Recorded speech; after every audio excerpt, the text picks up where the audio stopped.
Dear student, स्वागत है आपका अपने YouTube चैनल जहां पर हर कॉन्सेप्ट को सिंप्लीफाइड फॉर्म में समझाया जाता है।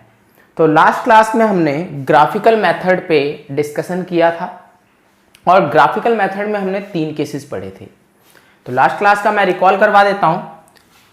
3 केसेस, 3 केसेस कौन से थे? पहला केस था हमारा इंटरसेक्टिंग लाइन,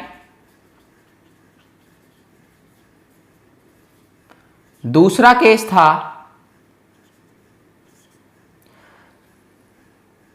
कोइंसिडेंट लाइन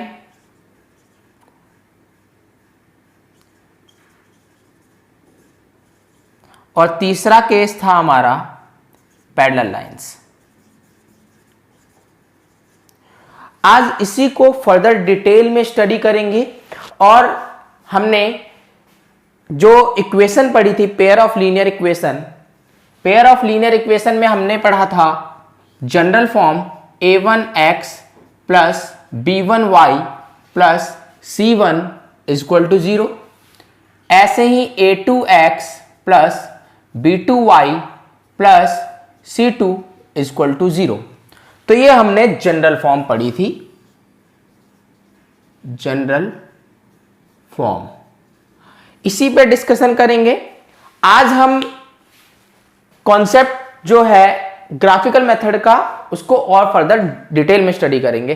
तो क्या स्टडी करने जा रहे हैं हम? Type of pair of linear equation. तो हम स्टडी करेंगे type of pair of linear equation. तो ये जो इक्वेशन दिया हुआ है ऊपर, ये किस किस टाइप के हो सकते हैं लीनियर इक्वेशंस? तो यहां पर 2 टाइप के होते हैं, 2 टाइप के होते हैं लीनियर इक्वेशन। एक होता है कंसिस्टेंट, कंसिस्टेंट, और एक होता है इनकंसिस्टेंट। अब पता कैसे चलेगा कि कंसिस्टेंट और इनकंसिस्टेंट इक्वेशंस हैं, लीनियर इक्वेशंस हैं? तो कंसिस्टेंट में आपके कौन कौन से केसेस आते हैं? तो कंसिस्टेंट में केसेस आते हैं आपके, अगर इंटरसेक्टिंग लाइन हुई, यानी लाइन इंटरसेक्ट करेगी, इंटरसेक्टिंग लाइंस, या फिर कोइंसिडेंट लाइन, कोइंसिडेंट लाइंस। अगर ये दोनों ग्राफ में प्लॉट होता है इस 2 फॉर्म में, तो ये इक्वेशन हमारा लीनियर इक्वेशन कहलाएगा कि वो कंसिस्टेंट इक्वेशंस है।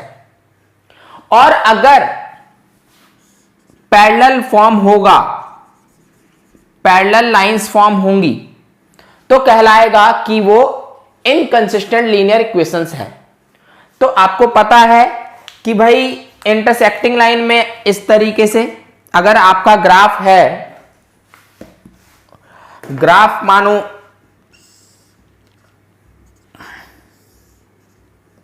ये ग्राफ है, और ग्राफ में आपका अगर इस तरीके से प्लॉट हो रहा है, यानी इंटरसेक्ट कर रहा है, ये हमारा इंटरसेक्टिंग लाइन है, यहां पर ये इंटरसेक्टिंग पॉइंट है, इंटरसेक्टिंग पॉइंट। तो इंटरसेक्टिंग पॉइंट से पता चला कि इंटरसेक्टिंग लाइन है, तो ये कंसिस्टेंट इक्वेशंस होंगे। और अगर ग्राफ हमारा x, ये y है, ग्राफ हमारा इस तरीके से हुआ और इसी पे एक और ग्राफ कोइंसिडेंट हो रहा है, यानी दोनों इक्वेशंस के जो ग्राफ है वो सेम कोइंसिडेंट कर रहे हैं, लाई कर रहे हैं एक दूसरे के ऊपर। तो इसका मतलब ये कोइंसिडेंट लाइन है और यहां पर इनफिनिटली मैनी सॉल्यूशन है। यहां पर बात करते हैं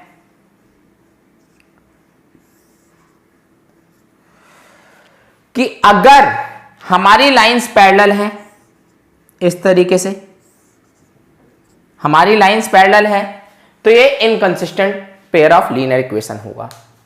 तो ग्राफिकल मेथड से ग्राफ ड्रॉ करेंगे हम, तो हमें ये इन तीनों केस में से एक केस मिलेगा, और एक केस मिलते ही हम ये पहचान लेंगे कि पैरेलल लाइन है तो इनकंसिस्टेंट इक्वेशंस है, अगर कोइंसिडेंट लाइन है तो कंसिस्टेंट है, और अगर इंटरसेक्टिंग लाइन है तो भी कंसिस्टेंट है।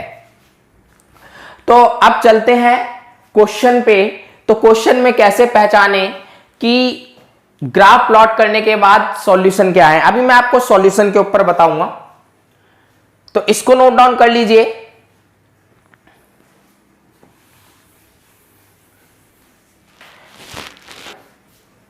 तो देखिए यहां पर ध्यान से समझना, अगर मैं सॉल्यूशंस के ऊपर बात करता हूं, solution of linear equation, linear equations, solution के ऊपर बात करी तो सॉल्यूशन हमारा आ भी सकता है और नहीं भी आ सकता है।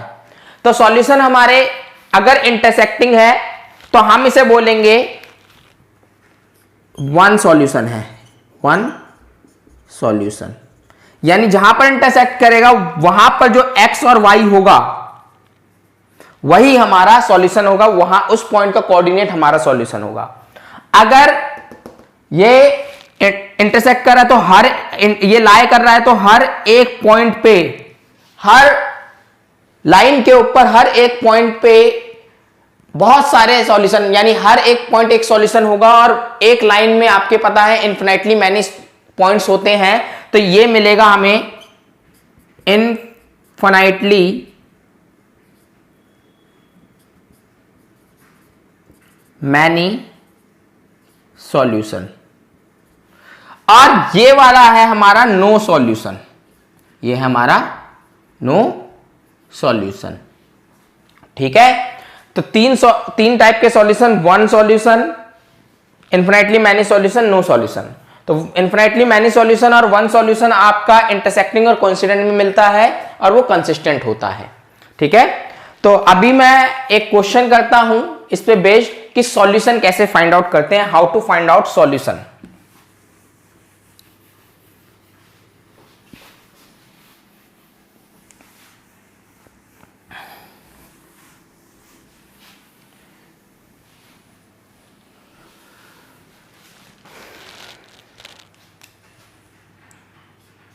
To find solution graphically, सबसे पहले हम ये करेंगे, इसमें मैं एक क्वेश्चन ले रहा हूं। ठीक है, फर्स्ट क्वेश्चन एनसीईआरटी का, 10 student of class 10th took part in mathematics। 10 students of class 10th took part in a mathematic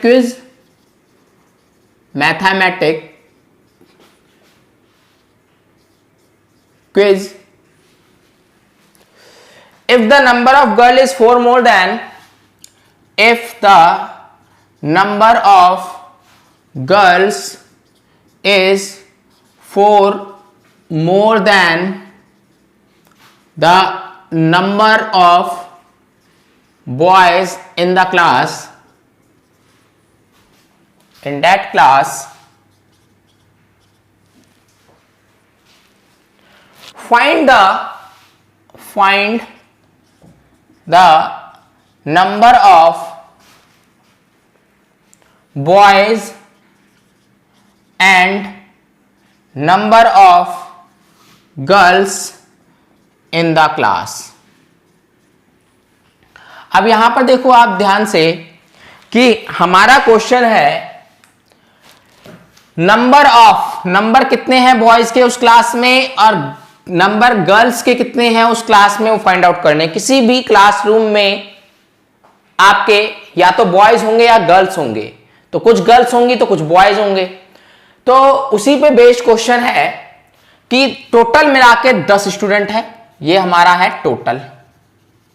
ठीक है, और मैथमेटिक क्विज में 10 के 10 बच्चों ने पार्टिसिपेट किया, 10 स्टूडेंट्स, यानी उस क्लास में जो बहुत सारे बच्चों में से 10 स्टूडेंट ने सिर्फ मैथमेटिक्स क्विज में पार्टिसिपेट किया, और जिसमें पार्टिसिपेट किया उसमें यह पाया गया कि नंबर ऑफ गर्ल्स वो नंबर ऑफ बॉयज से 4 ज्यादा है।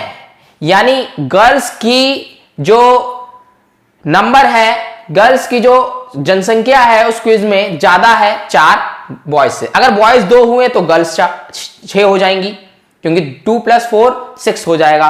अगर बॉयज 8 हुए तो गर्ल्स आपकी 12 हो जाएगी, 8 + 12 यानी 4 जोड़ देंगे हम बॉयज में। लेकिन एक चीज ध्यान रखें यहां पर कि टोटल बच्चों ने कितना पार्टिसिपेट किया, 10 से उससे ज्यादा नहीं जाना चाहिए, ठीक है, यानी 10 ही आना चाहिए दोनों को मिला के।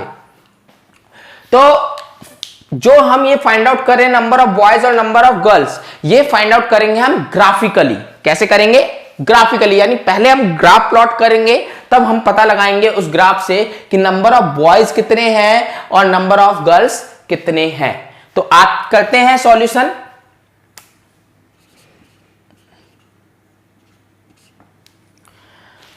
तो सॉल्यूशन करते हैं, और सॉल्यूशन करते समय हम ग्राफ भी प्लॉट करेंगे। तो यहां से मैं सॉल्यूशन ले रहा हूं।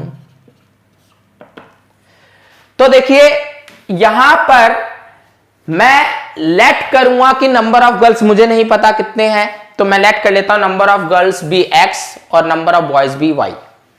तो let the number of girls be x and number of boys be y।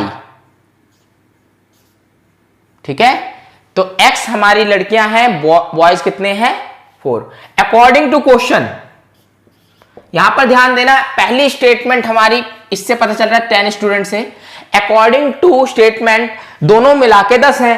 तो यानी इसका मतलब क्या है, x + y = 10। ये हमारी इक्वेशन नंबर फर्स्ट। ठीक है, दूसरी इक्वेशन क्या बोल रहा है कि जो लड़कियां हैं वो 4 ज्यादा हैं बॉयज से। तो लड़कियां हैं हमारी x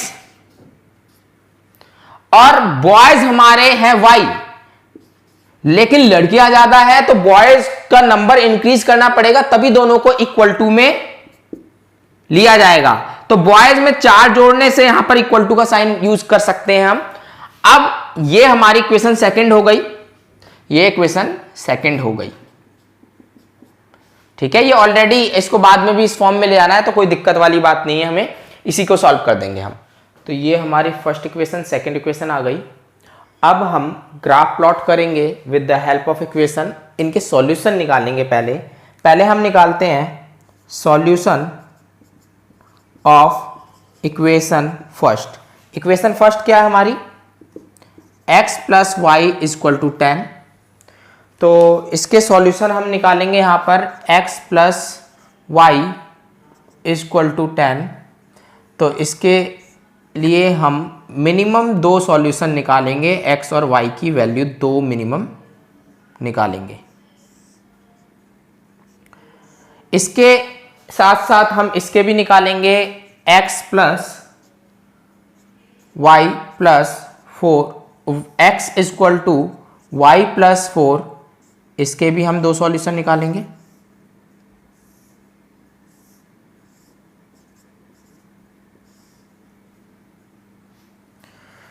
तो चलते हैं सॉल्यूशन निकालते हैं।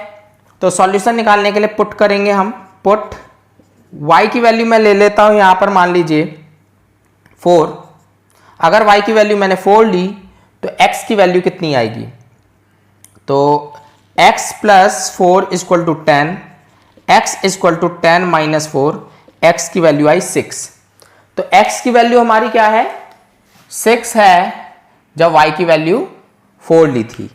इसके बाद हम दूसरी वैल्यू पुट करेंगे y की, y = मान लीजिए मैं 5 लेता हूं, तो x हमारा कितना होगा, x हमारा होगा +5 = 10, तो x होगा 10 - 5, x की वैल्यू आई 5। तो x की वैल्यू हमारी आई 5 और यहां पर भी 5। अब चलते हैं, हम सॉल्यूशन निकालते हैं दूसरे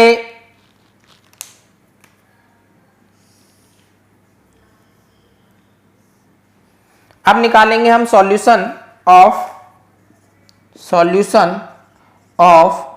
x equal to y plus 4।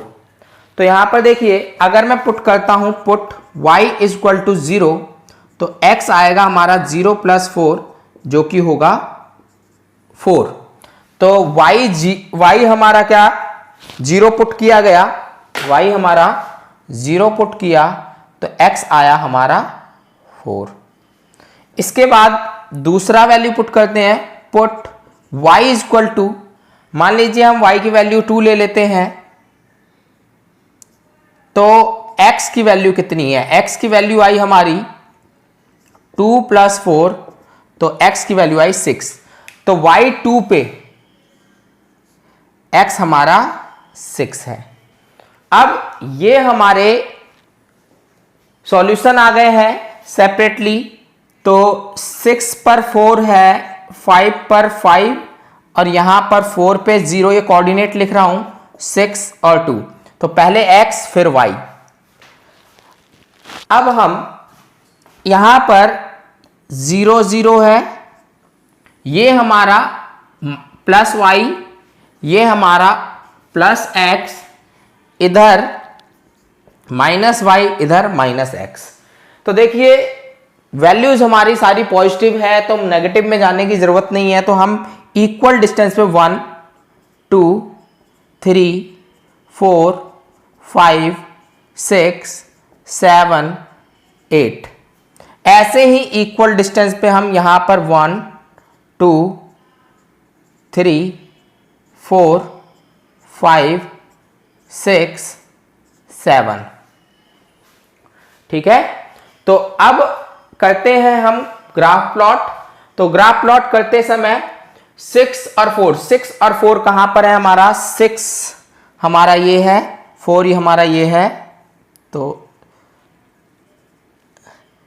6 और 6 4 हमारा ये वाला पॉइंट है, 6 4 है हमारा ये पॉइंट, ये हमारा है 6 4। इसके बाद बात करते हैं 5 5। तो 5 एंड 5, 5 एंड 5, तो 5 एंड 5 हमारा है ये वाला पॉइंट 5 और यहां पर भी 5। तो यहां से हमारा ग्राफ स्ट्रेट लाइन ज्वाइन होगी, ठीक है। ये हमारी स्ट्रेट लाइन, जब ग्राफ में प्लॉट करेंगे आप तो स्केल यूज करेंगे तो वहां पर आपकी बिल्कुल स्ट्रेट लाइन होगी। अब यहां पर चलते हैं 4 और 0। तो 4 0 हमारा इसी पे मिलेगा, ये हमारा 5 5 और ये हमारा 5 5 और ये था हमारा 6 4। तो 4 और 0 हमारा यहां पर, ठीक है। जो y 0 है वो x एक्सिस पे मिलता है, x पे क्या है उस समय 4 और 6 और 2। तो 6 और 2 हमारा होगा 6 हमारा है x और 2 है हमारा y, 6, 2। अगर मैं इसको ज्वाइन करूं, तो इसको ज्वाइन करूंगा तो देखिए आप,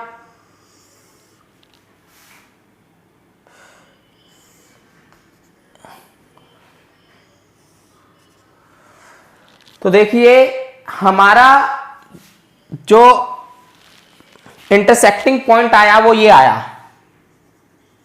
और ये जो इंटरसेक्टिंग पॉइंट है यही हमारा सॉल्यूशन है। इस पे जो कोऑर्डिनेट मिलेंगे वो हमारे सॉल्यूशन होंगे। तो चलते हैं जरा, यहां पर हमने देखा कि कोऑर्डिनेट क्या आया, देखिए x की वैल्यू आई यहां पर 7, x की वैल्यू क्या है 7 और y की वैल्यू हमारी आ रही है 3, y की वैल्यू क्या आ रही है हमारी 3। तो जब x है तो x 7 है तो y हमारा 3 है, ये हमने ग्राफ से निकाल लिया, यही हमारा सॉल्यूशन है। This is solution of equation, इन दोनों इक्वेशन के हमारे सॉल्यूशन है। और इंटरसेक्टिंग पॉइंट हमें मिला है, तो यहां पर हम फाइनल आंसर लिखेंगे तो फाइनल आंसर यहां पर लिखते हैं कि सॉल्यूशन ऑफ इक्वेशन इज 7,3। अब ये समझते हैं कि हमारा 7 और 3 क्या है। तो यहां पर हम इसको मैं मिटा देता हूं। तो सॉल्यूशन आया 7,3।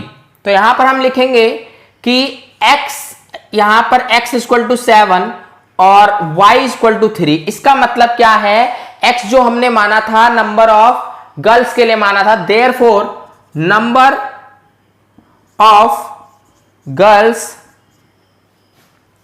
Is equal to 7 and number of boys comma y equal to 3। और देखो ये बॉयज 3 है 10 में से, और तो 3 में 4 प्लस करेंगे तो गर्ल्स आएंगे, और गर्ल्स ही 4 ज्यादा हैं, और 3 प्लस 4 3 प्लस 7 10 होता है हमारा। तो ये दोनों इक्वेशन को सेटिस्फाई कर रहा है, इसीलिए हमारा ये आंसर होगा। तो इस ग्राफ में एक चीज सबसे ज्यादा इंपॉर्टेंट है आपका, जो कि है स्केल। स्केलिंग करनी बहुत जरूरी है, और स्केलिंग करते समय आप यहां पर जैसे x एक्सिस, यानी हमने जो x एक्सिस लिया, ध्यान दें, x एक्सिस पे हमने स्केल क्या लिया, 1 बिग बॉक्स। यहां तक हमारा 1 बिग बॉक्स होगा, तो 1 big box equal to 1 unit. इसी तरीके से y एक्सिस पे भी हमने 1 big box equal to 1 unit. ठीक है, तो ये स्केल, आप स्केल लिख लेना ग्राफ का जब भी प्लॉट करते हैं। तो इसके बाद पढ़ते हैं हम अपने सेकंड कॉन्सेप्ट पे, और सेकंड कॉन्सेप्ट को समझते हैं।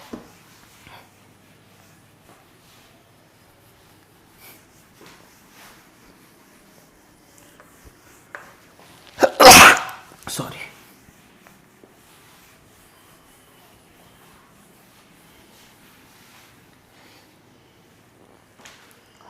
देखो मैंने आपको बताया था कि पेयर ऑफ लीनियर इक्वेशन के type, pair of linear equation क्या टाइप होते हैं, टाइप्स ऑफ। तो टाइप होते हैं हमारे, एक होता है कंसिस्टेंट और एक होता है इनकंसिस्टेंट। तो जो कंसिस्टेंट होता है उसमें हमारे 2 केसेस होते हैं। एक केस होता है आपका इंटरसेक्टिंग लाइन का, इंटरसेक्टिंग लाइंस, और इसको हम यूनिक सॉल्यूशन भी कहते हैं, यूनिक सॉल्यूशन। यूनिक सॉल्यूशन का मतलब क्या है, 1 सॉल्यूशन, ओनली 1 सॉल्यूशन। दूसरा है हमारा कोइंसिडेंट लाइन,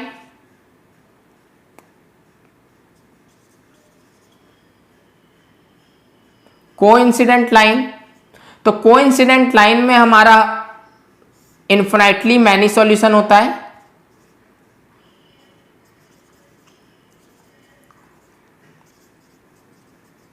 यानी अनगिनत सॉल्यूशन होते हैं इसमें।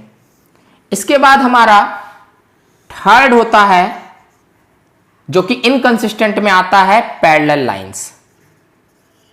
तो पैरेलल लाइंस हमारा नो सॉल्यूशन देता है, क्योंकि इंटरसेक्ट ही नहीं कर रहा है, मिल ही नहीं रहे हैं, तो ये हमारे एक सॉल्यूशन ही नहीं देते हैं, नो सॉल्यूशन। अब बात करते हैं कि कंडीशन क्या होती है इन पे। ठीक है, तो अगर मैं यहां पर पेयर ऑफ लीनियर इक्वेशन लिखता हूं, a1x plus b1y plus c1 equal to 0, a2x plus b2y plus c2 equal to 0। तो कैसे पहचानेंगे कि कंसिस्टेंट है, इनकंसिस्टेंट है? तो इनको पहचानने के लिए पहले हम ये पहचानेंगे, फिर इनसे हम कंसिस्टेंट और इनकंसिस्टेंट। कंसिस्टेंट का मतलब क्या है कि एटलीस्ट वन सॉल्यूशन, कम से कम एक सॉल्यूशन होने चाहिए, और उससे ज्यादा सॉल्यूशन भी हो सकते हैं, अनगिनत सॉल्यूशन, यानी दो ही केस बनते हैं कंसिस्टेंट में, एटलीस्ट वन सॉल्यूशन की बात होती है। ठीक है, इसमें बात होती है एट लीस्ट वन सॉल्यूशन, और इसमें बात होती है नो सॉल्यूशन। ठीक है, तो अब देखते हैं कैसे। तो हम रेशियो को कंपेयर करेंगे, comparing ratios of coefficient and constant. कौन से ratios? A1 by A2, B1 by B2, C1 by C2। ये हम रेशियोज निकाल लेंगे और सिंपलेस्ट फॉर्म में कन्वर्ट कर लेंगे, जितना कॉमन फैक्टर कट रहा है उसको काट देंगे। उसके बाद इफ अगर मैं बोलता हूं A1 by A2 is not equal to B1 by B2, ये फर्स्ट है, ऐसी सिचुएशन आ सकती है।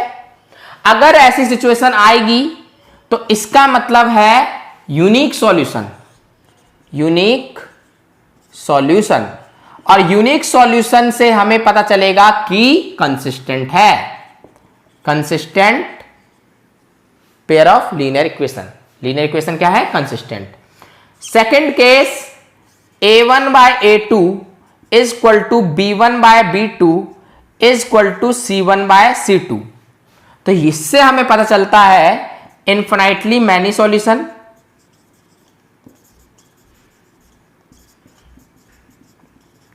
और इनफिनाइटली मैनी सॉल्यूशन से हमें फिर से कंसिस्टेंट का पता चलता है कि हमारे सॉल्यूशन मिल चुके हैं। इसके बाद तीसरा case, A1 by A2 is equal to B1 by B2 is not equal to C1 by C2। तो यहां पर ये देखिए ध्यान से, पहला इक्वल टू है, सेकंड में हमारा नॉट इक्वल टू है, तो ये वाला केस हमारा देता है नो सॉल्यूशन। नो सॉल्यूशन का मतलब पैरेलल लाइंस बनेगी, और ये हमें मिलेगा इनकंसिस्टेंट, इनकंसिस्टेंट। तो ये आप नोट डाउन कर लीजिए, बहुत इंपॉर्टेंट है। इसमें हमारा A1 बाय A2 पहले ही B1 बाय B2 के नॉट इक्वल आता है, तो C1 बाय C2 को चेक करने की जरूरत नहीं है।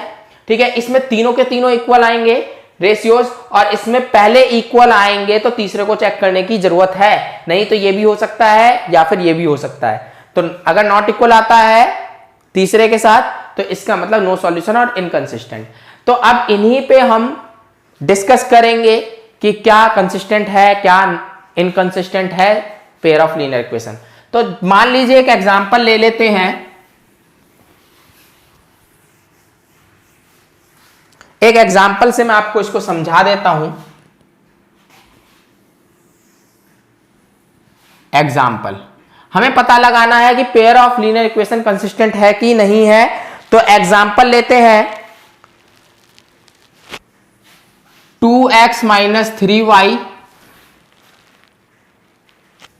इज इक्वल टू 8, और दूसरा है हमारा 4x minus 6y is equal to 9। अब इसको समझिए ध्यान से। पहले आप कोफिशिएंट निकालेंगे। अगर मैं आपसे कोफिशिएंट, अच्छा ये C1 बाय C2 दोनों के दोनों हमारे कहां है?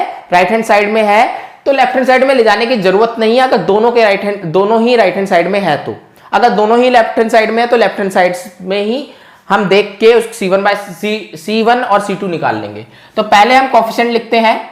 A1 है हमारा 2, B1 है हमारा -3 और C1 है हमारा 8। A2 है हमारा 4, B2 है हमारा -6, C2 है हमारा 9। ठीक है, अब हम रेशियोज निकालते हैं। नाउ रेशियोज आर, तो रेशियोज क्या होंगे हमारे? A1 बाय A2, तो A1 बाय A2 यानी 2 बाय 4। अब देखो ये और कट रहा है, यानी 2 1 जा 2 2 जा, ये आया 1 बाय 2। फिर B1 by B2 is equal to हमारा -3 बाय -6, माइनस से माइनस कैंसिल, 3 1 जा 3 2 जा, तो ये भी आया हमारा 1 बाय 2। देखो पहले दोनों इक्वल आ गए, A1 by A2 is equal to B1 by B2, तो तीसरा हमें निकालना ही पड़ेगा।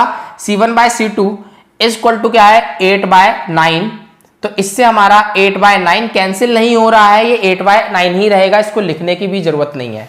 हम क्या कहेंगे, फ्रॉम अबव हमने ये देखा 1/2 इक्वल टू 1/2 और equal to 8 is not equal to 8/9। देखो तो 1/2 हमारा A1/A2 है, B1/B2 भी 1/2 है और C1/C2 हमारा 8/9 है, तो उसकी जगह हम इस फॉर्म में रिप्लेस कर देंगे।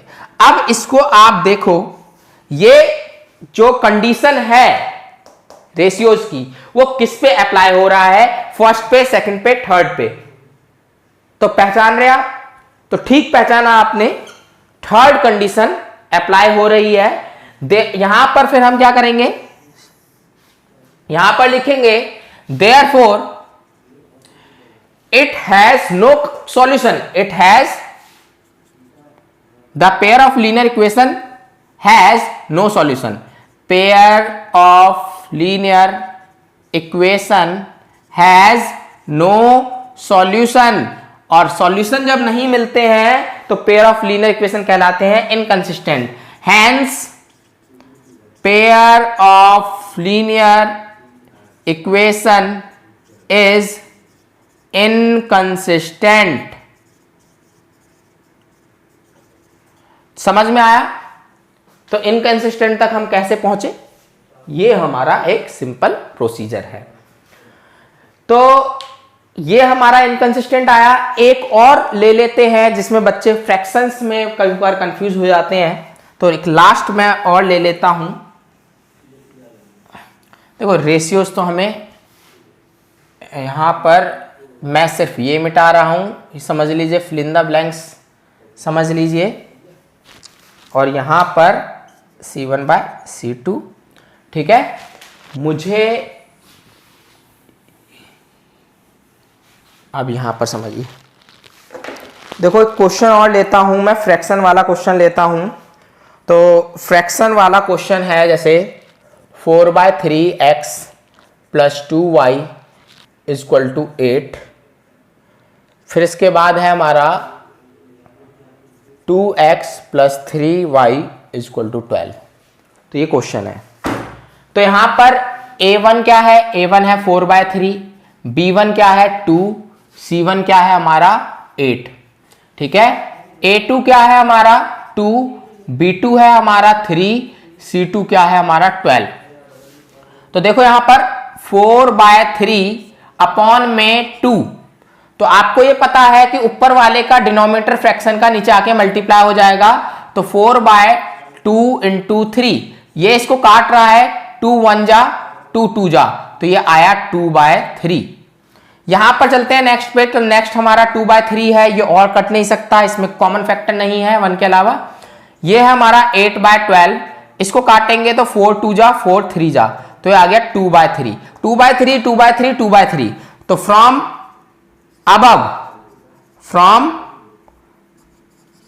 अबव हम कह सकते हैं A1/A2, यानी कह सकते हैं 2/3 = 2/3 = 2/3। A1/A2 भी 2/3 आया था हमारा, B1/B2 भी 2/3 आया और C1/C2 भी 2/3 आया। अब इसको देख के आपको ये सिचुएशन याद होनी चाहिए कि इसमें से हमारा इन तीनों में से कौन सा होगा। तो आप देख के बताएं कौन सा होगा। फर्स्ट तो होगा नहीं और थर्ड भी नहीं होगा, क्योंकि यहां पर नॉट इक्वल टू है, इसमें भी नॉट इक्वल हो गया सेकंड। तो सेकंड से पता चला कि pair of linear equation has infinitely many solution, infinitely many solution, और इनफिनाइटली मैनी सॉल्यूशन का मतलब कंसिस्टेंट।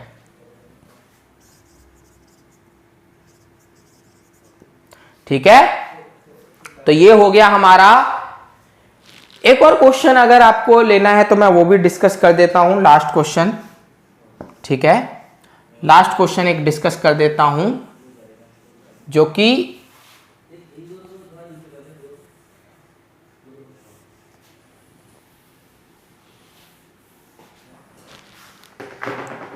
जैसे हमारा है